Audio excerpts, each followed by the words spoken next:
Ayan, we're going outside with Angie. So nag-e-bike kami, no.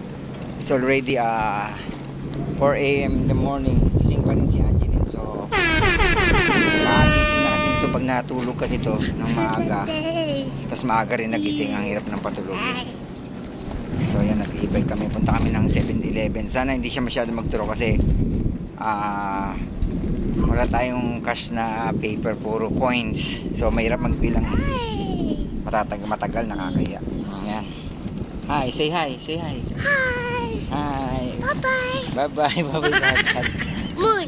Moon, where's the moon? See the moon? See the moon? Ayan.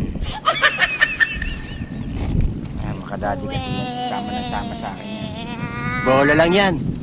Lagi ako hinahanap nito eh. Madalas tayong Hindi hanap. totoo yan. Oh, hold ha, hold. You have to hold ha. You have to hold. You need to hold ha. So, iniipit lang natin siya ng paa natin. So, Wala kang awa! e-bike na to kasi hindi siya mabilis. Mabagal lang talaga. So, pinaka high speed nito ngayon, 10 lang. I like it. High speed na yung 10 niya. So, hindi na siya, nasira na kasi yung isang battery niya. Hindi na siya tumatakbo na 25 miles. So, dati tumatakbo to ng 30. Ngayon, hindi na. 10 na lang yung high speed niya. Gunggong!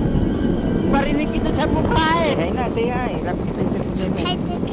Hi. Show them the moon. Come on, where's the moon? Where's the moon? Singit pa si Angie di. Yung mga tao pumapasok na sa trabaho. Gumigising pa lang. Kami ni Angeline tulog. Ay, tulog. Gising pa. Ayan, open na yung isang gate, no?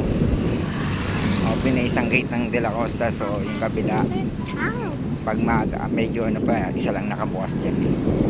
So, yan. Open na isang gate. Gising pa rin si Angeline.